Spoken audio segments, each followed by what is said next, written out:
session 3 in continuation with what we had done earlier last Sunday. We had looked at how the Gospel of Matthew echoes Jesus as Moses, because that is a prime thing that Matthew is trying to portray through his Gospel. And we had looked at certain parallels, just a few of them. Today we will be looking in greater detail at some of the more parallels that shine through the text of the Gospel of Matthew, and thereafter we will be looking at the location, the probable location from where the Gospel of Matthew emerged. Just give me a second. Let me share my screen with you.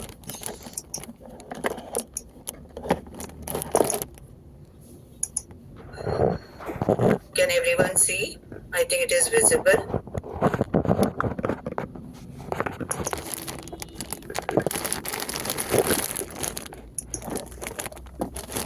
Is the screen visible? Yeah, Mom, we can see it. Okay. See your presentation, Mama, just the screen. Can you see the presentation now? Yeah. Okay. So last time we had seen the overview of Matthew's Gospel and explained how the entire text of the Gospel, all the 28 chapters, how it is laid out, and how we have 5 great sermons, the way he has arranged his material. It is with a theological purpose in mind. And we see it is framed by the infancy narratives, what we would call the first 2 chapters of the Gospel of Matthew, which we call the infancy narratives, or in simple words, the great Christmas story. And towards the end, we find the great the passion narrative, and in between we have the 5 great sermons that are embedded in the text of the Gospel. Just a moment, I'm not able to see my full screen. Can you see, all of you? Yes, Mama. Just a moment. I'll just stop sharing, come out and come in again.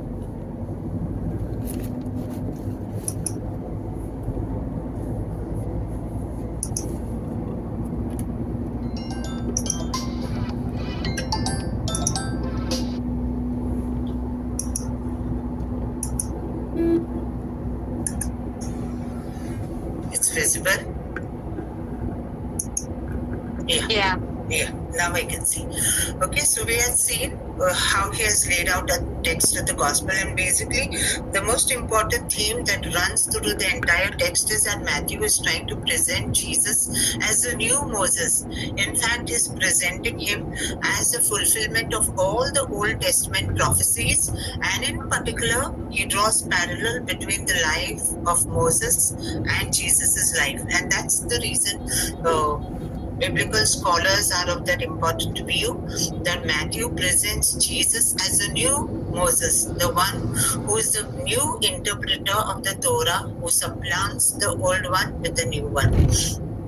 And that's the reason, okay, we have all those parallels. We see how Jesus, just like, how Moses went on Mount Sinai and came with the tablets of the law. So he echoes as a great lawgiver in the Jewish tradition. Similarly, Jesus also, we find one of the greatest sermons that is encapsulated in the text of Matthew is the Sermon on the Mount. So Jesus doesn't give that sermon on the plain. Matthew takes great pains to tell us that, he takes the people up.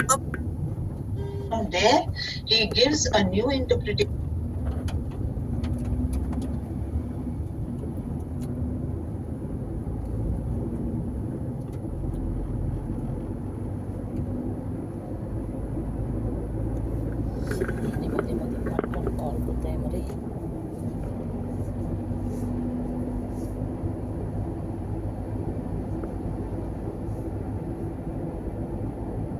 That famous episode of Herod trying to, kill all those children, the infants. This tradition is not found in any other gospel.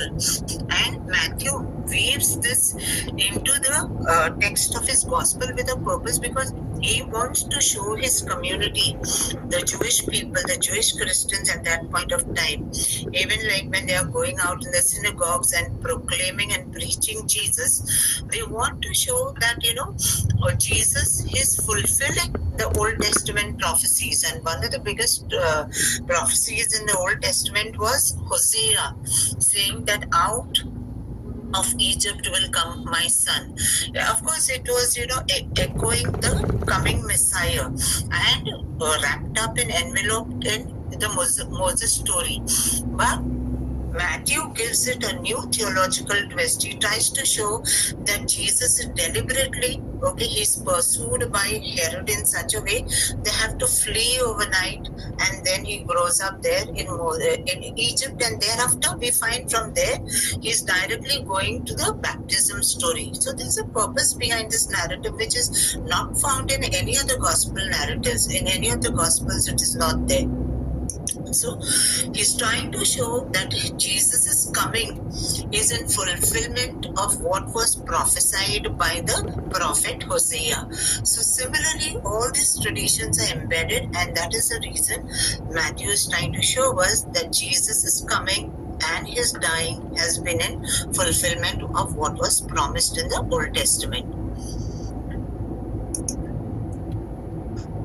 These are some of the other parallels, There are miraculous events surrounding the birth of Jesus. Just like in Moses also, there are miraculous events surrounding the birth of Moses. We know that when Moses was born, there was an edict from Pharaoh saying all the males would be, the males of the Hebrews would not be allowed to live.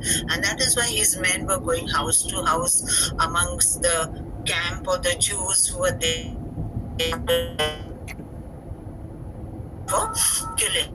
So we all know how that story unfolds in the Old Testament.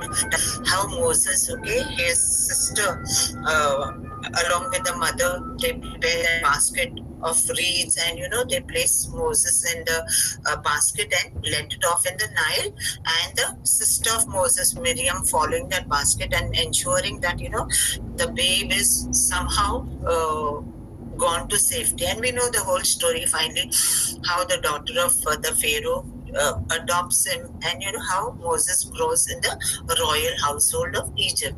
Similarly, here when you see these parallels in that birth story, you'll see a ruling monarch, just like Pharaoh was after the blood of all the firstborns among the Hebrews. Similarly, during Jesus's birth also, we see how Herod, who is the ruling monarch of that day, he is determined to kill the babe who has been announced by the Magi. So these parallels, they are deliberately woven into the text in order to fulfill the theological purpose of the gospel. Similarly, we have Jesus as a babe. He is forced to flee Judea. He flees to Egypt in order to show, Matthew is doing it in order to show that this was all in fulfillment of Old Testament prophecy. We also see that Moses also had to be in hiding, and by God's saving power, finally he ends up in the arms of the daughter of the Pharaoh and gets a good life. So Jesus just comes out of Egypt, and the next thing we find in Matthew's gospel is that he is baptized in the Jordan River. And in the baptism scene, we see that Jesus goes into the waters, that going through the waters of the Jordan, it echoes Moses carrying out the Exodus, whereby he brings the Israelites, the children of Israel, through the waters of the Sea of Reeds. We no longer call it the Red Sea, because we know it was not the Red Sea as we know of today that the Israelites crossed during the Exodus, but it was a place called the Sea of Reeds. Jesus then again goes into the wilderness, and we know that Matthew tells us that he was tempted there for 40 days. Again, there is an echo of Moses taking the Israelites into the wilderness for 40 years. And finally, the greatest parallel, which is very obvious and evident, is Jesus giving his greatest sermon, the Sermon on the Mount. And in the Sermon on the Mount, he quotes the law of Moses in the first part, and where he says that I have not come here to abolish the law, but I have come to fulfill it.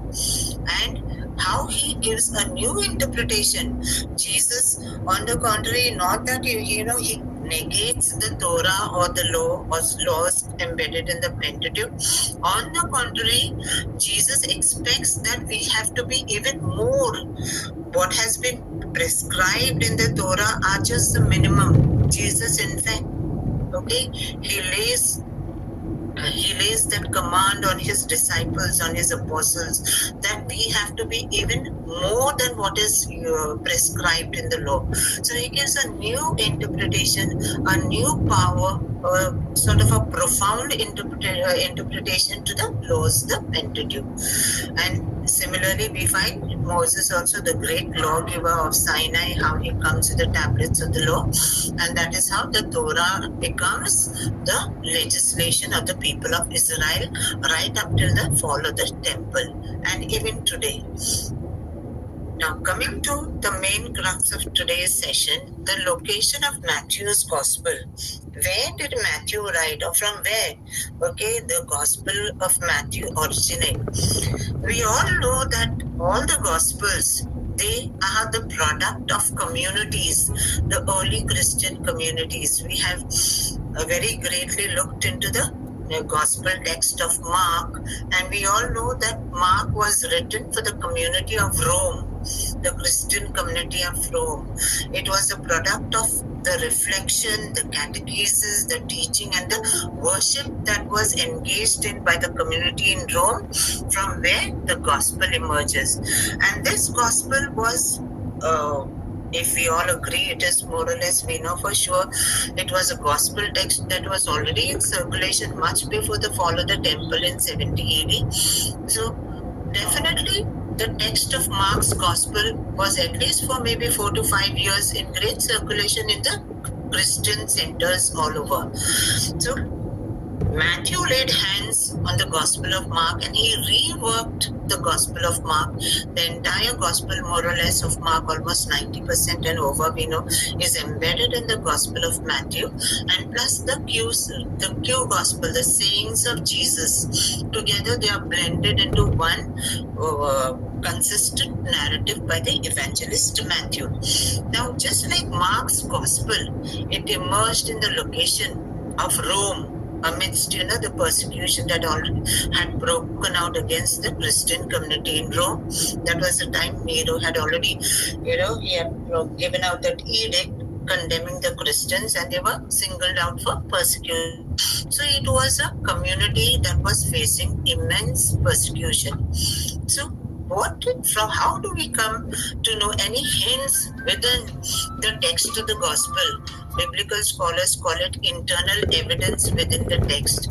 Is there any internal evidence within the text of Matthew to tell us likely where it was written? Was it written in Palestine proper, or was it written outside Palestine? Maybe in the diaspora communities of the Jews, because it was the early Christians, you have to remember, they went and proclaimed Jesus, what they call the charisma, the basic proclamation of faith, was done in the synagogues. So that synagogue, wherever, whether in the villages, in the urban areas, that was a starting platform from where they launched out on their missions, proclaiming Jesus. So let us today have a look. Today we'll be looking only at the location of the locale or the community that was involved in the Gospel of Matthew.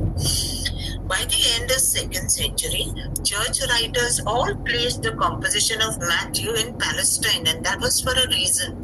Because the initial belief was Matthew wrote in Hebrew. Remember, we have seen how Papias and the other early church fathers, they have attested with a lot of confusion around that, Matthew wrote in Hebrew and everybody else took it and arranged it the way they liked it. So that has a lot of confusion down the centuries. So in the initial years, in the first 2 centuries of Christianity, it was an accepted fact that the composition of Matthew, the language in which it was written, was Hebrew or Aramaic.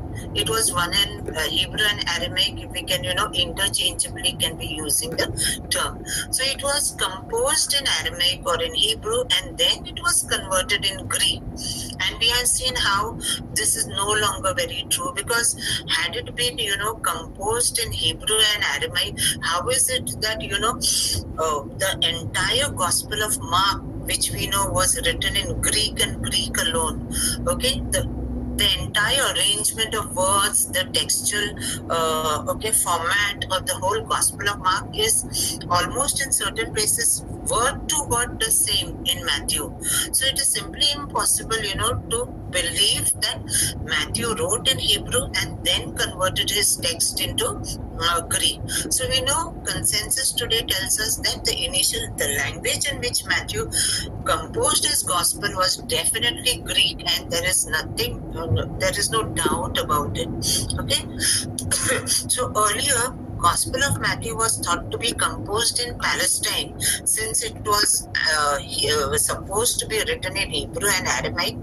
The church fathers attributed Palestine to be the place where the composition occurred, because obviously Aramaic and Hebrew is more the liturgical language, but Aramaic was a lingua franca of the common people. So that was a commonly spoken language in Palestine.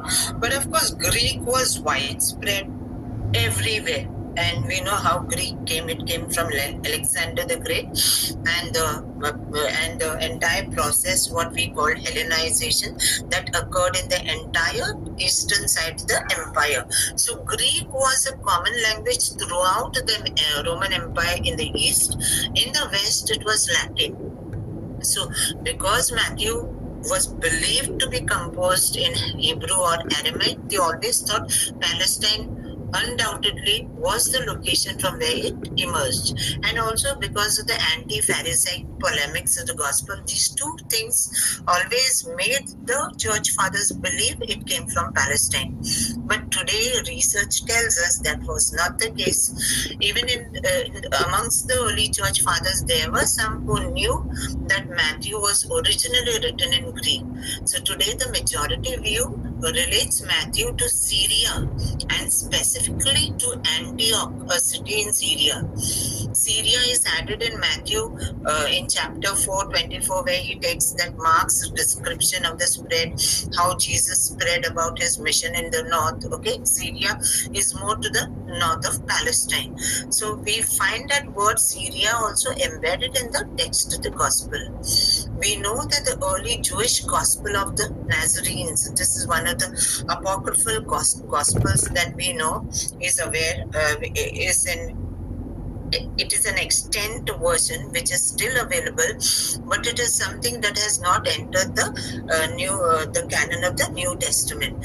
So in this Gospel of the Nazarenes, which is supposed to be quite an early text, it has great similarities. It looks to be something that is borrowed or comes very close to the text of Matthew. So we know that the early Jewish Gospel of the Nazarenes also sometimes it's called, related to Matthew, was actively in circulation in the whole of Syria. So probably since the Gospel of the Nazarenes was also there, definitely, Gospel of Matthew also was widespread across Syria. Other suggested sites besides Antioch, which is the one that is, generally agreed upon, that other sites, however, some scholars are not completely convinced about Antioch only specifically being the place from where it emerged. Others propose other cities like Alexandria, Caesarea Maritima, Pella, Edessa, but these are all in the regions of, except Alexandria, which is in Egypt. Caesarea Maritima, Pella was a place where the early Christians fled. Edessa, these are all part of the Syrian landmass. The fact that Matthew is written in Greek strongly suggests an urban location, since the word city, if you look and examine the text of the Gospel of Matthew, we see the word city. In Greek, it is called polis. It is used 26 times in the text of the Gospel as compared to only 4 uses for village. So it looks like, the entire slant or the leaning of the Gospel is towards an urban location. Probably a city, because Antioch was a very huge city. It was one of the great 5 cities of the Roman Empire. The compelling factor, however, in favor of Antioch as the location of the gospel is the dominant influence of this gospel, which came to be, bearing on later Christianity. We know that Matthew's gospel is considered to be the gospel par excellence of the church, and that is one reason it is kept first in the canon of the New Testament. When the canon was being finalized around 259, 69 AD, something around that time, by Bishop Athanasius, Matthew was considered to be a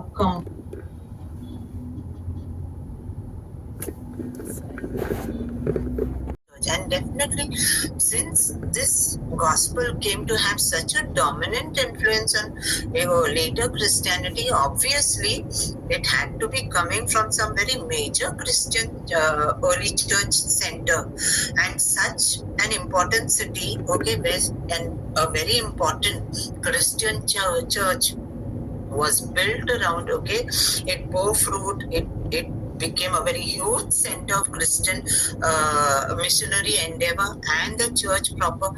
It became one of the greatest centers of Christian learning, and that center was Antioch.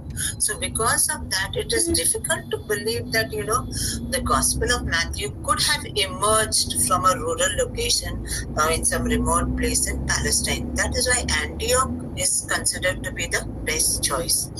Secondly, Ignatius, the Bishop of Antioch, who was very active later on in around 110 AD, finally he was martyred, and on his way to martyrdom in Rome, he wrote 7 letters which still today are there with him, and they are considered to be part of the body of writings called the Apostolic Fathers. So Ignatius, the Bishop of Antioch, he was a very powerful figure and a leader of the church in Antioch, and he came almost 30 to 40 years much later than after the fall of the Temple of Jerusalem. So Ignatius, the Bishop of Antioch, and the early church document, another called Didache. This is a document which is in existence and again part of something called the Apostolic Fathers.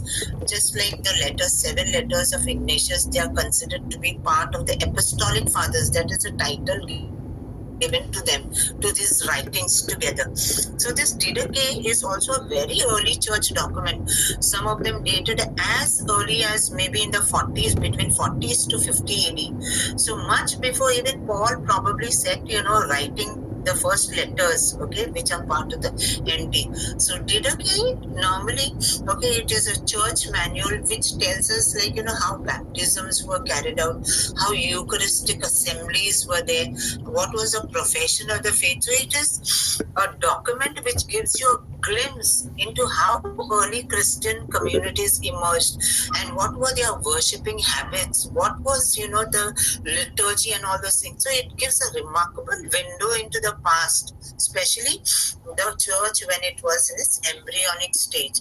So it provides the earliest evidence of the knowledge of the Gospel of Matthew. Both Ignatius's letters and the Didache, they tell us that they point certain things about the Gospel of Matthew.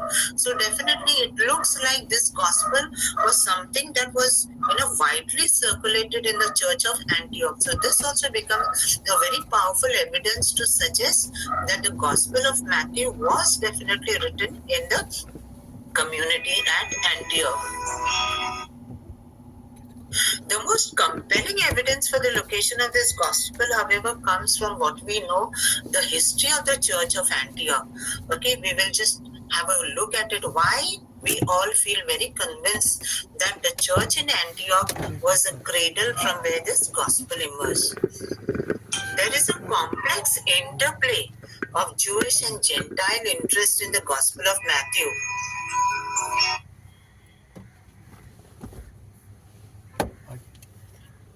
When we look at the Gospel of Matthew, when we examine the text of the Gospel, we know that there are a lot of these anti-Pharisaic polemics. It has a very harsh tone against the Jewish people, though it is a very Jewish Gospel.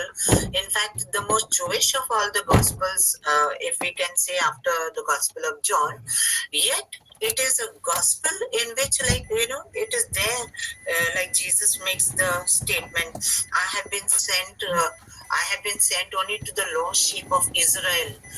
Means he means to say that I am not here, okay, to reach out to the Gentiles. So you find a very different sort of a Jesus speaking here in the Gospel of Matthew. Yet at the same time, towards the end of the Gospel of Matthew, Jesus gives a great commission: go and make disciples of everyone, of all the nations. So a sort of sort of a contradiction, okay, appears to be embedded in the Gospel.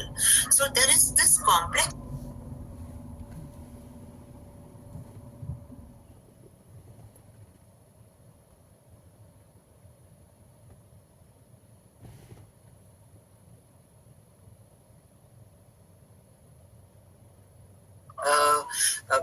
chapter 5, 17 to 20. This is the Sermon on the Mount chapters, and 23, 1, 3. This is the entire tirade against the Pharisees. If you look, Jesus starts out upholding the Torah and whatever regulations are embodied there, but at the same time gives a different understanding. So some passages look to be, favoring the interest of very rigid law-abiding Jewish Christian, while some passages revise the law or Jewish observances, like for example the latter part of the Sermon on the Mount.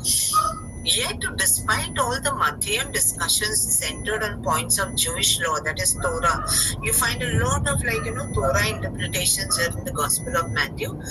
The Jews, this word is used in the text. The Jews are referred to as aliens in 28, especially chapter 28, 15, as are the synagogues of the Jewish authorities. So the Jews in the text of Matthew's Gospel, okay, he uses the term the Jews, like as if they are they and we are we, we and they, that sort of a separation.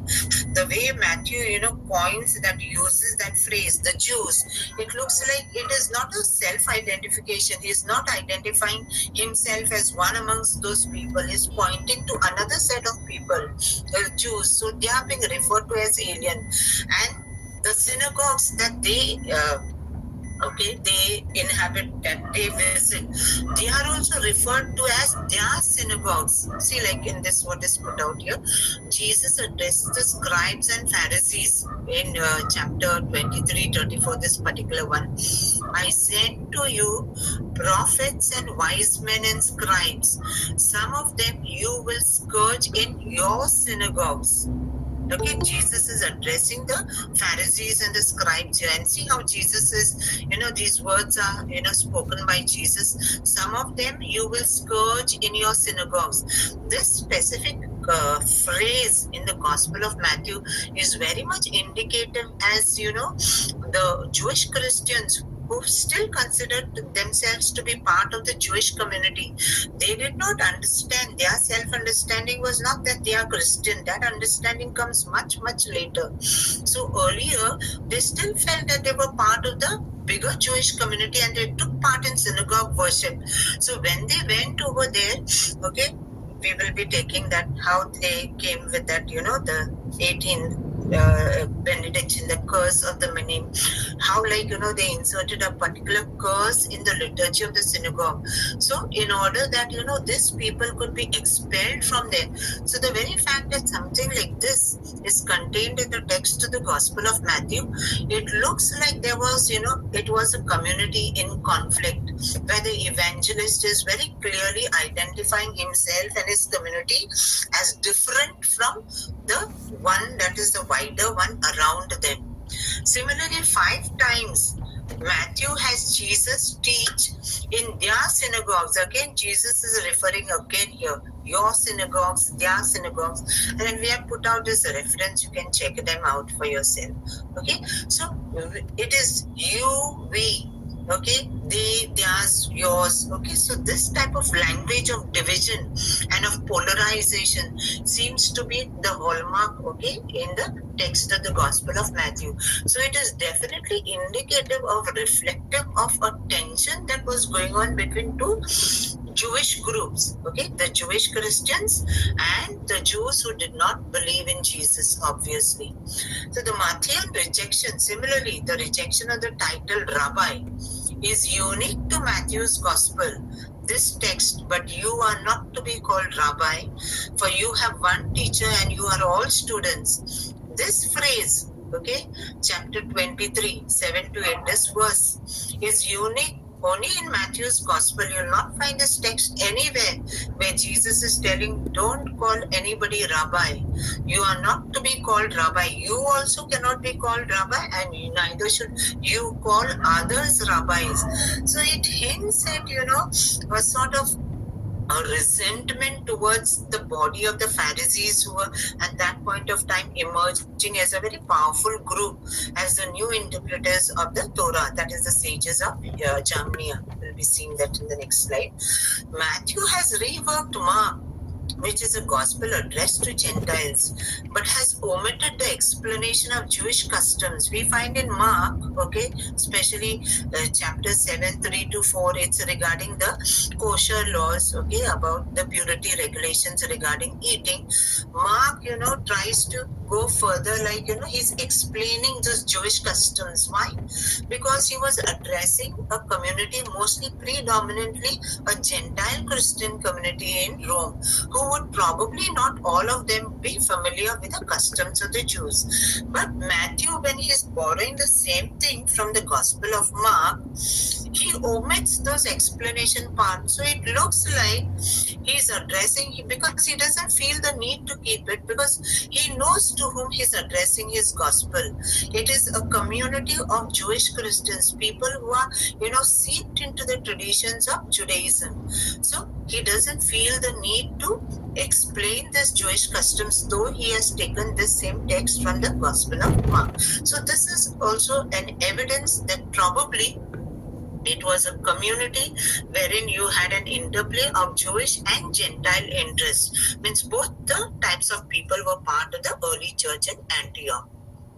Thus, the most plausible interpretation of the Gospel's text is that the Gospel of Matthew was addressed to a once strongly Jewish Christian community that had become increasingly Gentile in composition. This is very, very important. So, what is the understanding we come to? Initially, when the text of the gospel was being gathered, all the traditions were being gathered finally to, become the text that we know as the Gospel of Matthew, the Christian community in Antioch at that point of time comprised predominantly Jewish Christians who were, of very ultra-conservative outlook. They were very much, Jewish in their practice, in their thinking. So for them, they were the dominant group. But gradually, as the text of the gospel is getting finalized, because we have to remember, all gospel texts have undergone a sort of a compositional history. It is not like, the evangelist just said, and within, a few months or maybe within a few years, he just penned down all the memories about Jesus and all the eyewitness testimonies and gathered together in the text of the gospel. It was not like that. It took years, okay, gathering the tradition, and maybe there were a lot of recensions, revisions of the original text, as because this text used to be read out as part of the worship ceremonies in the early church communities. So it looks very probable that initially we have this interplay of both very strongly Jewish and strongly Gentile. There's also elements within the gospel, because it was a community probably that started out as ultra-conservative, okay, Jewish Christian community, but later on, due to the historical circumstances which we'll be exploring in the slides following, it gradually changed, sort of metamorphosed, okay, into the community which finally is behind the final text of the gospel. The biblical scholar J.P. Mayer, in his book Antioch and Rome, has shown how the history of Christianity at Antioch fits that situation, and he summarizes the following key points about it. Number one, the city of Antioch was one of the 5 great cities of imperial Rome. After Rome itself, the city Rome itself, and Alexandria in Egypt, Corinth and Ephesus were the other great cities as well. So Antioch, after Rome and Alexandria, was the third largest city and in the eastern part of the empire. Besides that, you had Corinth and Ephesus, which are very famous cities. We know they were addressed, okay, and communities established by Paul. So Antioch was a great center of Hellenistic culture and learning, and it was founded by Alexander the Great on the Orontes River. So this was a center of great cultural Hellenistic learning. So when they talk about Hellenistic learning and culture, it is all this, all Greek elements of Greek philosophy, Oriental philosophy, all of them fused and coming together as, a great culture. And so you could see this in those remarkable buildings that were put up, okay? All the Greco-Roman, whatever is called Greco-Roman, the inspiration behind all those great buildings and all, it all came from Greek culture. And Hellenistic culture is basically Greek culture fused with the culture of the provinces that were conquered by the Romans. So there were more Jews in Antioch. So Antioch was a very flourishing Hellenistic center, one of the great cities of Rome. So in this place, which was not very far, okay, in fact sharing a border with Palestine, so not very far also from Jerusalem, there were more Jews there than any other place in Syria, and their ceremonies attracted many Gentiles. We know this because Josephus, okay, he informs us about this in his great work Bellum Judaicum, okay, the wars. And in this particular, what citation is given here, 7.3.3, he tells that, the Jews in Antioch, they were a very prosperous, wealthy community, and not only prosperous and wealthy community, engaged most of the time in trading, they were big merchants and all, but they were deeply respected by the people around. They were held in high esteem, especially because of their ceremonies. And what were their ceremonies? Jewish ceremonies. They were all Torah observant people. So the people around also deeply admired them. Hence, it was not surprising that when Hellenist Jewish Christians, remember the Acts of the Apostles, we know that after Stephen was stoned to death, Stephen was one among the 7 deacons of the church, and all these 7 deacons, they were Hellenistic Jews. That is, they were Jews from the diaspora.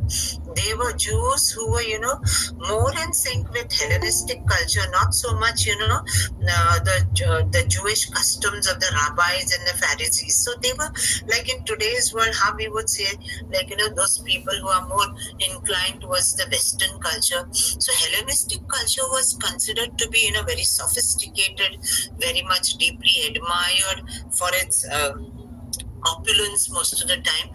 So the Jews in the diaspora, you would hardly find them. Some of them only would know probably Hebrew and Aramaic. So for them also, it sort of their mother tongue or the lingua franca was Greek. They were Greek-speaking Jews. So among these 7 deacons whom we find in the Acts of the Apostles, among them Stephen, who was finally stoned to death, he was a Hellenist Jew, and he, along with his companions, they were all, there was a synagogue of the Hellenists in Jerusalem. We know that for a fact. So after Stephen was stoned to death, there was a great persecution that broke out against this Hellenist Jewish Christians. Not those who were, people from Judea and Jerusalem. Those Jewish Christians were not targeted. It was only the Hellenist Jewish Christians. They were persecuted mostly by whom? Not by the Romans, by the Jerusalem priesthood. So when this persecution broke out, they fled from Jerusalem. And where did they go? They went to Syria, and most of them went to Antioch, we know for sure, because there was one of these deacons, Philip by name, along with his daughters. They went and established communities, and then they went about proclaiming Jesus. So when they were scattered from Jerusalem after the death of Stephen, which probably we say historically around AD 36, they set base in Antioch and preached Christ to the Gentiles there, along with the Jews alongside. So Antioch was like a cosmopolitan city. where people from all over the world would merge over there, just like how Rome was.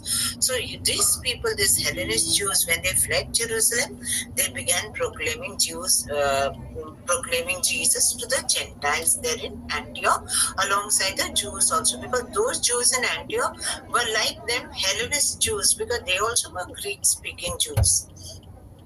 The list of prophets and teachers in Antioch by the early 40s, okay, there's a question mark, as spelled out in Acts chapter 13:1, includes a childhood friend of Herod Antipas. I put out the text there. Now in the church of Antioch, there were prophets and teachers: Barnabas, Simeon called Niger, Lucius of Cyrene, and Manaen, who had been brought up with Herod the Tetrarch. Now, who is this Herod the Tetrarch? Herod Antipas. Okay, he's the same one who put John the Baptist to death. And Saul. Now, who is Saul? Saul himself is Paul. We know that. So, in the early recordings in the Acts of the Apostle, we find this. So, what does it hint at?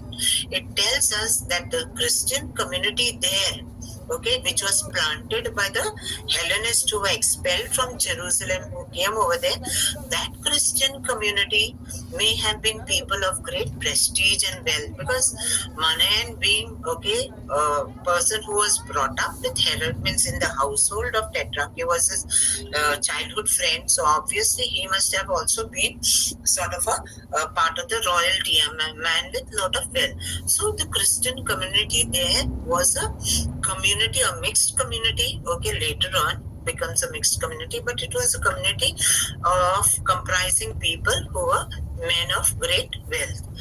Paul's first mission, we have to remember this very important aspect of the history of the Antiochian church, that Paul's first mission to the Gentiles began with Barnabas. And how did it begin? We know that Paul undertook 3 great missionary journeys. Okay, and the first one was commissioned by the Antiochian church. It was the church of Antioch that sent out Paul and Barnabas together.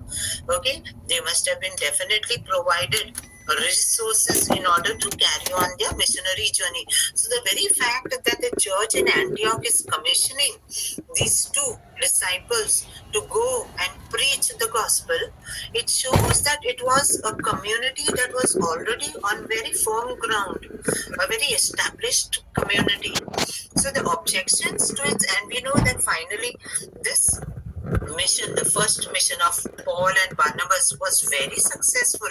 Almost within 2 years, they covered substantial area of Asia Minor, and they returned with all that, they were so excited to come and share the experiences in their great missionary journey, that finally this was very well accepted, but there were objections to its success, surprisingly.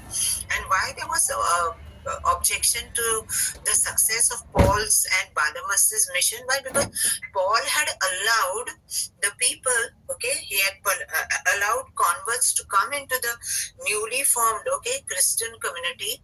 Christian, the word is still not coined, we have to remember. These early Christ believers, he had insisted there was no reason for them to carry out circumcision. But for the Jews, without circumcision, without the rite of circumcision on the 8th day, you cannot become a Jew. And so for the Jews, that was something that was binding. It was mentioned in the Torah. So definitely without circumcision, without that rite of passage, nobody could become a Jew. So for them, their understanding was, even the Christ believers, the new ones who were getting added to the communities, they first, in simple words, if we translate it, the meaning would be, you first become a Jew and then you become a Christ follower, which was not acceptable to Paul, because Paul himself was a Pharisee, an expert in the interpretation of the Torah. He gave a new understanding to it. He knew that Jesus has come, in fulfillment of the Torah, and Jesus is above that. He has supplanted the Torah with his new teaching.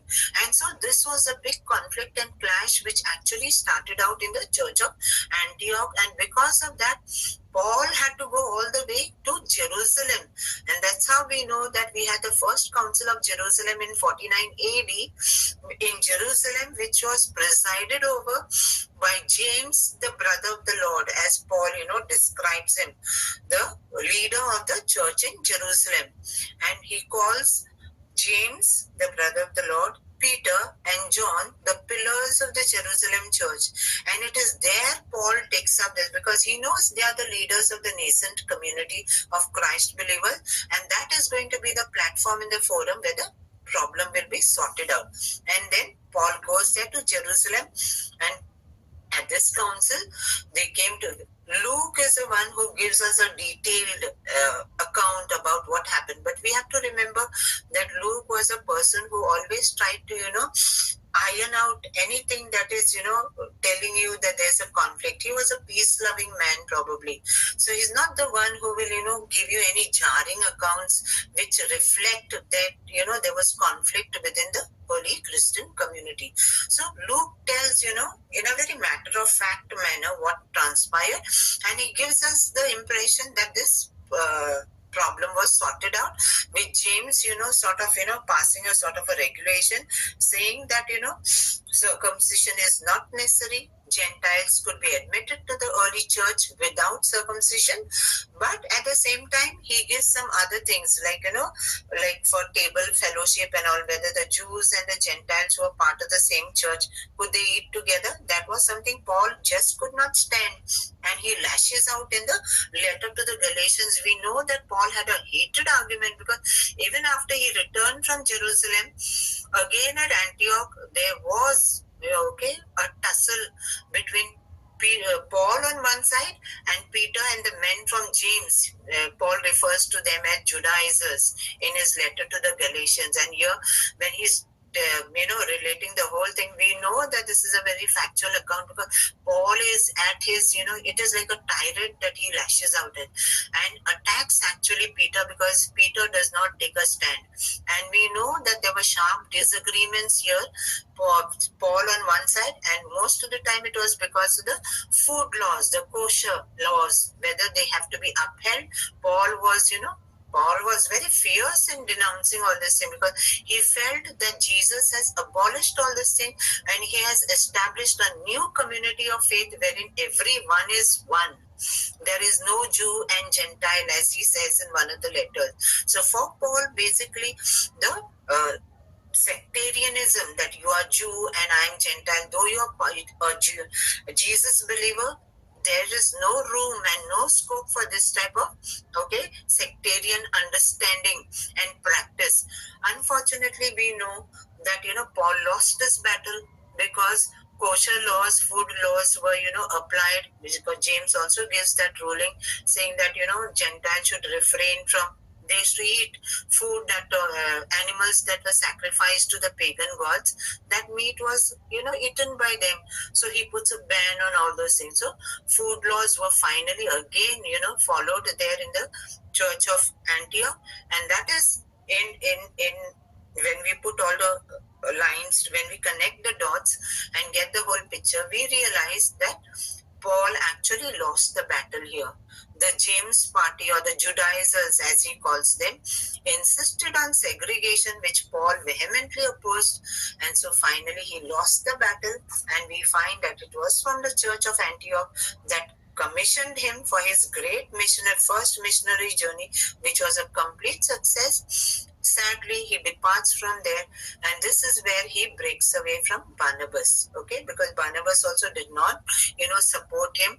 Unfortunately, neither Peter, but Peter was a very revered and respected figure here in the church of Antioch, because we can see it also from the text of the gospel, because he was held in high reverence. Though James, was the one who called the shots, it was Peter who was considered to be the first. From this, we infer that for the period immediately after 50 AD, Christianity in that area would have been dominated by a more conservative outlook on how the Torah obliged Gentile converts. So, prior to the period after 50 AD, Christianity in that area, we know it was dominated by the Jewish Christians who held ultra conservative views on how Judaism is to be followed by even those who are going to be the members of the growing church. Peter played a moderating role, keeping the community together.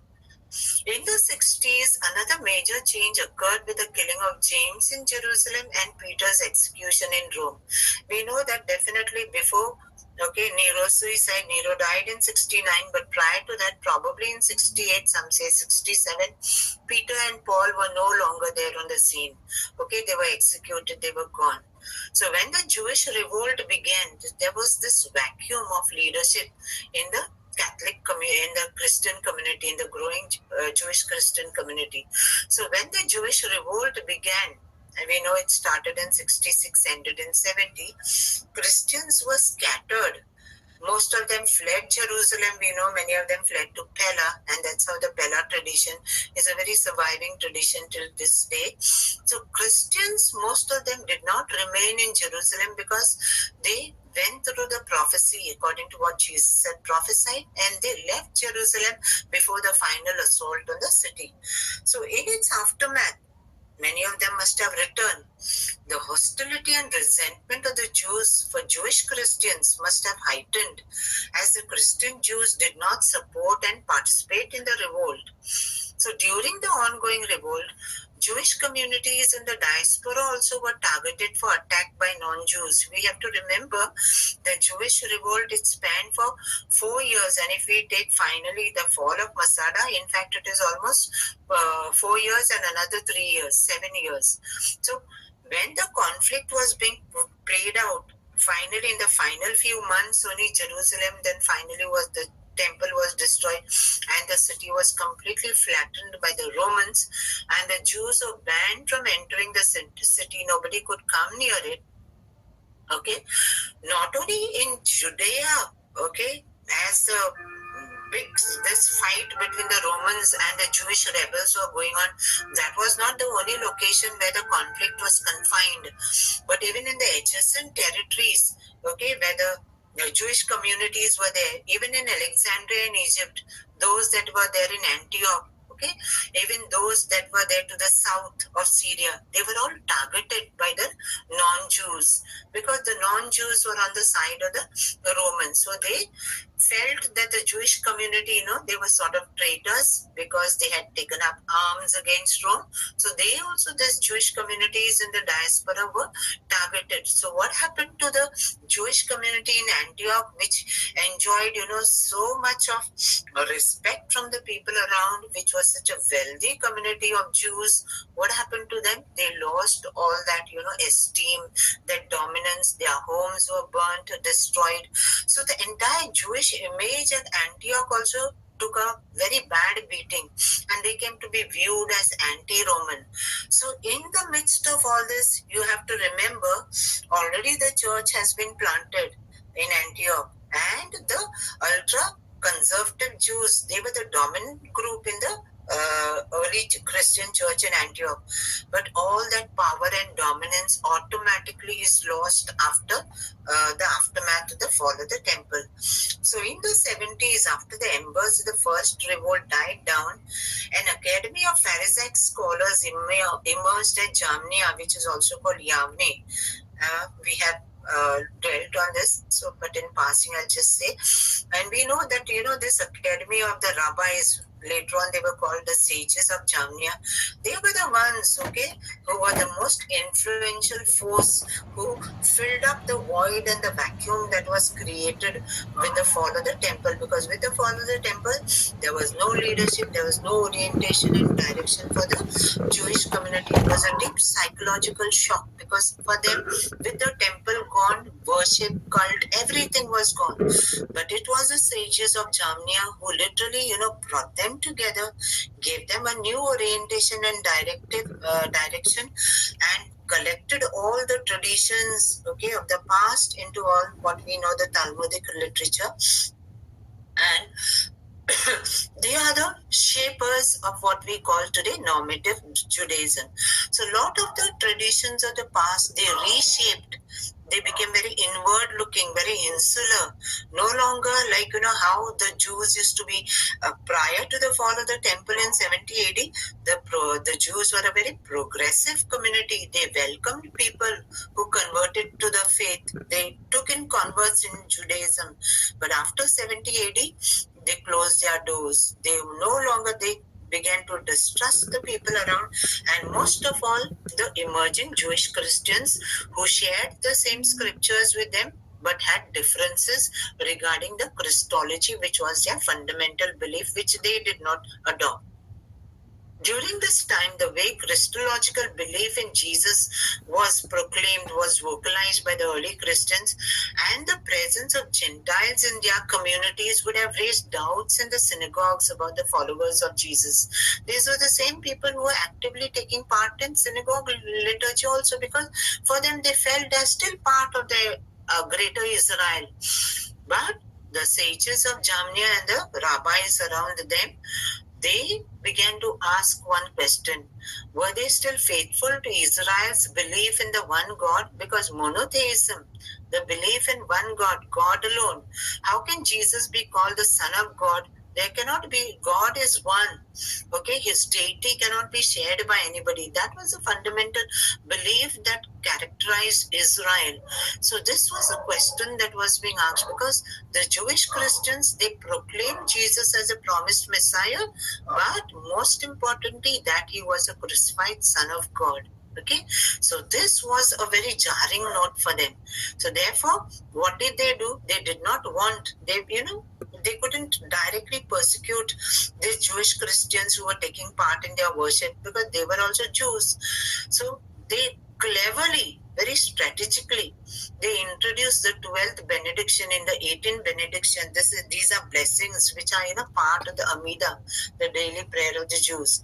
In that, they put in this benediction is a blessing, but this was not a blessing. It was a curse actually on the minim.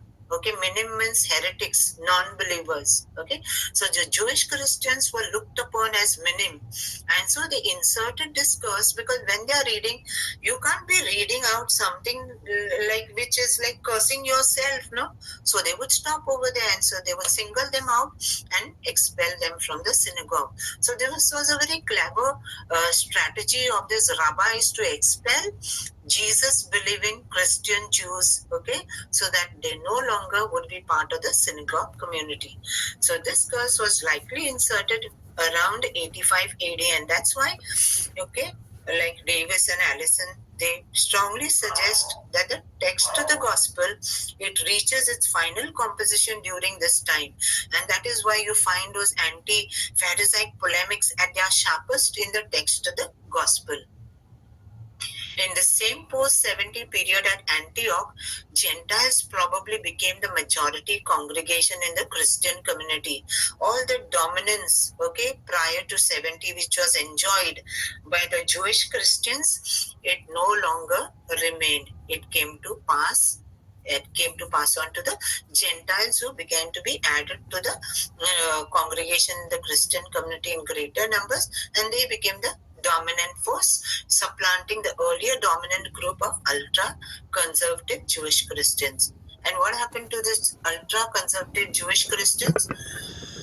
History suggests that, they broke away from the bigger church community. These conservative Jewish Christians, now a minority, they broke the koinonia, the unity, the communion. Koinonia is unity. Paul also had fierce arguments and all. He went about establishing so many Christian communities all over, so much so that Paul is called the founder of Christianity, literally. But despite all those, disagreements that he had, Paul and his Christian communities never broke communion with the larger Christian church. They always, for them, the mother church in Jerusalem was the main one. So much so that Paul, for him, it was mandatory that he would carry out, collections for the poor in Jerusalem. But if you look at the history, the church in Jerusalem never carried out any collections for the poor communities of Paul, because his communities too were quite poor. Especially the community of the Philippians was a poor community. So too in Corinth, they were huge cities, but the Christians, the Christian community, comprised of poor people, mostly slaves, but it was a mixed group. Okay, so those of moderate views only, amongst the Jewish Christians who were more accommodating, stayed on, like those who were like Peter, of the mind of Peter, because Peter was a very moderating influence, and that's why he's a very respected and revered figure in the church of Antioch. So those with moderate views likely are the ones, who stayed behind. They blended with the rest of the community, becoming the Church of Antioch, which Bishop Ignatius would later head. And it was in this church, the Gospel of Matthew was the overriding gospel which was used in their community worship and faith. The separated Jewish Christians who later migrated to other parts of Syria and Palestine, we know that they went there because we have the Gospel of the Nazarenes. Similarly, we have the Gospel of the Ebionites. All those texts, they do survive till today. So you can make out that for them, they went their separate way. They broke communion with the greater church, and they would become the source of the Nazarenes and later the Ebionites. These were, particularly the Ebionites, they fiercely denounced Paul. For them, Paul, the words they use against Paul are very striking. They literally, viewed him as an enemy of the faith. And those who are responsible for earlier Christian writings called, I don't know if any of you have heard, Pseudo-Clementine Recognition. This is a body of early Christian writings, probably from people, these early Jewish Christians who broke koinonia with the church in Antioch. If you look at their literature, it's very rich. It is completely Judaic, seeped in Jewish traditions, and they honor the memory of James of Jerusalem as a revered figure and great hero. For them, James was everything. Not Paul, not even Peter. But for Paul, it was Peter actually who was the head of the church.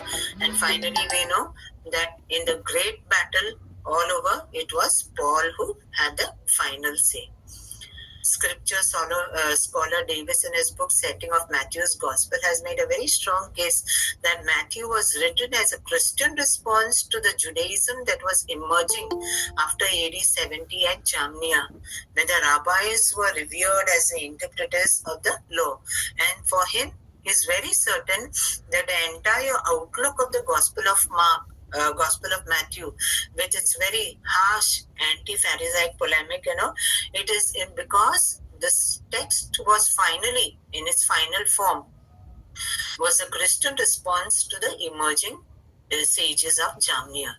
He states, perhaps the Matthean Christians lived in the shadow of a larger Jewish community that resented them. And as they shared the same scripture and the same religious convictions, their differences, that is with respect to Christology, their belief in Jesus, must have been a subject of great disputes, and that is why they were expelled from the synagogues with the Birkat Hamani. All this fits the Antioch situation very well, so that Matthew's community could possibly have been the antecedent or the precursors of the Antiochian church that we later find 2 or 3 decades later with Ignatius as its head, as its bishop. The evangelist Matthew probably struggled to strike the right balance with the ultra-conservative Jewish Christians who stuck to the Pharisaic interpretation of the law on one side, with the overly liberal Gentile Christians who needed to be taught ethical behavior. We have to remember that the Gentiles, their outlook was totally different, and especially those who were coming from pagan backgrounds. It was very difficult for them, to come and assimilate into Christian beliefs Like, for example, even for them, slavery was something very normal. Okay, it was all right to be a slave. A master could treat the slave the way he wanted.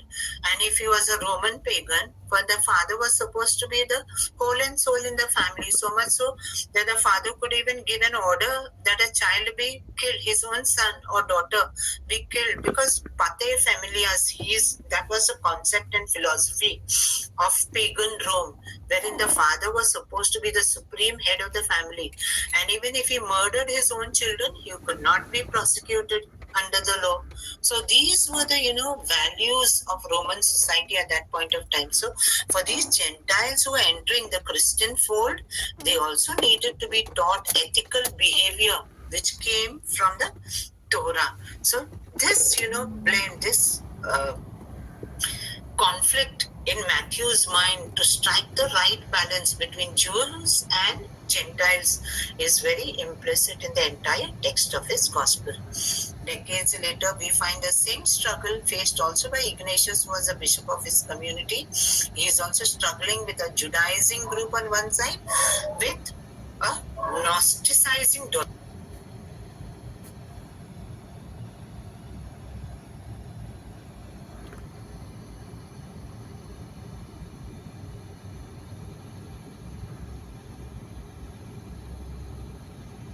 beliefs of Christ. So, from all this that we have, from the history of the Antiochian church, scholars have come to the consensus that the church in Antioch, initially, was the one from where the Gospel of Matthew took root. Any questions? We will end for today.